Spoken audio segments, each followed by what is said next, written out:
Hello everyone, welcome back to my channel Ankita law centre. And आज इस lecture में हम डिस्कस करने वाले हैं यूजीसी नेट के लिए एक बहुत ही important series.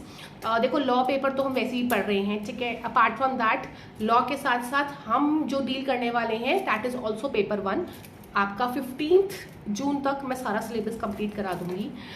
Today in this lecture we will be dealing about higher education, right. So higher education के बारे में 3 लेक्चर्स आएंगे। तो ये फर्स्ट लेक्चर है जहाँ पे हायर एजुकेशन आपका पेपर 1 में है, कंपलसरी है। एंड स्टूडेंट्स को बहुत प्रॉब्लम आ रही है, वो मुझे मैसेजेस कर रहे हैं कि मैम हमें पेपर 1 ईजी कर दो, राइट। सो ओके, उसके लिए ही ये वीडियोस लाई जा रही हैं आपको ईजी करने के लिए। तो हम यहाँ पे कि हमारा जो एजुकेशन सिस्टम है, रिसेंटली हमारे पास 2020 की हम पॉलिसी को फॉलो कर रहे हैं, तो वो कैसे आया, वो क्यों आया, एंड कौन कौन से कमीशन आए आपने देखे हैं। 3 से 4 क्वेश्चंस आते ही हैं यहाँ से। तो अगर आप हिस्ट्री को क्विक, हम 5 मिनट लेंगे इस वीडियो को कवर अप करने के लिए। एंड इस वीडियो को आप 3 से 4 से 5 बार सुनिएगा, माइंड में फिक्स हो जाएंगी, ठीक है। सो हम स्टार्ट करते हैं इंडिपेंडेंस के बाद। 1948 में क्या होता है, राधा कृष्णन कमीशन आता है। क्या आता है, राधा कृष्णन कमीशन आता है, जो कि लेके आता है university education commission. Radha Krishnan commission university education commission लेके आते हैं 1948 में, जिनका बेसिकली काम देखो ये था कि रूरल यूनिवर्सिटीज को स्टैब्लिश करना, ठीक है। सेकेंड, उसके बाद क्या होता है 1952 से 53 में हम ये देखते हैं कि जो है सेकेंडरी एजुकेशन है, 11th-12th जो है, वहां पर इन दैट एरिया हम वीक हैं,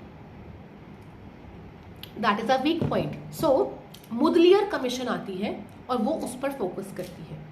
secondary education commission Mudaliar commission लेके आती है, ठीक है। थर्ड अगर हम चलते हैं, ये इंपॉर्टेंट है, 10 साल के गैप के बाद कोठारी कमीशन आती है, जिसको हम बोलते हैं एजुकेशन कमीशन, 1964 से 65 के दौरान। अब ये टॉप 5 चीजें जो लेके आई, दैट वाज फर्स्ट कि 3 लैंग्वेज फॉर्मूला।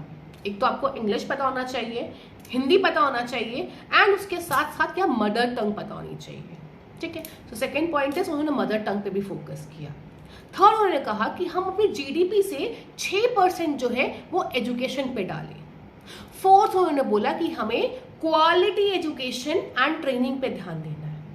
फिफ्थ, उन्होंने नेबरहुड एजुकेशन के बारे में बोला ना। What is neighbourhood education? Basically उन्होंने बोला कि 1st से लेके 5th क्लास तक का जो है वहां पे हम 1 किलोमीटर के बीच में हम स्कूल्स बनाएंगे। देन 6th से लेकर 8th क्लास के लिए 3 किलोमीटर के बीच में स्कूल्स होने चाहिए। तो ये टॉप 5 चीजें थी जो कि 1964 से 66 में आया कोठारी कमीशन, एजुकेशन कमीशन जिसको हम बोलते हैं, वो लेके आया। फोर्थ अगर हम चलते हैं तो 1968 में फर्स्ट एजुकेशन पॉलिसी आई, राइट। और वो उस टाइम पे हमारी प्राइम मिनिस्टर इंदिरा गांधी जी थी, और उन्होंने इस पॉलिसी में बोला कि हम जो फोकस करेंगे दैट इज यूनिवर्सल एजुकेशन पे फोकस करेंगे। देन आफ्टर दैट अगर हम चलते हैं, फिर 1976 के दौरान हम पहुंचते हैं, उसमें हमने कॉन्स्टिट्यूशन में अमेंडमेंट देखा कि एजुकेशन जो है उसको कॉन्करेंट समवर्ती सूची में डाल दिया जाता है। आपको पता है 1976 का जो अमेंडमेंट है उसको मिनी अमेंडमेंट बोलते हैं।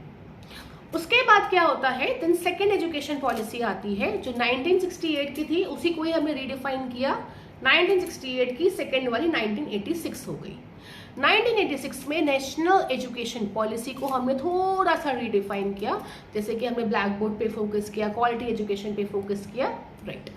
देन आफ्टर दैट थर्ड जो हमारा आता है 1992 में आता है, और उस टाइम में हमने एक प्लान ऑफ एक्शन एक और बनाया, बट 1992 में प्लान ऑफ एक्शन बना। उसके बाद क्या होता है कि हमें लगता है कि हम कंप्यूटराइजेशन की तरफ बढ़ रहे हैं। अगर हम ये सब चीज़ें अपनी स्टडीज़ में इंक्लूड नहीं करते हैं तो हम और कंट्रीज से हमारा जो यंगर जनरेशन है उसको हम बहुत पीछे ले जाएंगे।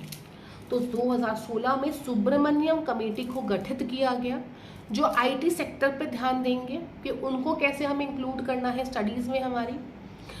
उसके बाद 2019 में कस्तूरी रंजन कमेटी बनी, जो हायर एजुकेशन के लिए भी थी। एंड विद दैट 2020 में हमारे पास एजुकेशन पॉलिसी आ गई एट प्रेजेंट वाली। सो अब ये हमने 5 मिनट्स में सिर्फ ये देखा है कि कैसे 1948 से लेकर कैसे अब तक हमारा एजुकेशन सिस्टम ट्रांसफॉर्म हुआ है। ऐसे ही 5-5, 10-10 मिनट्स की मैं वीडियोस लाकर आपको पूरा की पूरा हायर एजुकेशन सिस्टम जो है ख़त्म करा दूंगी।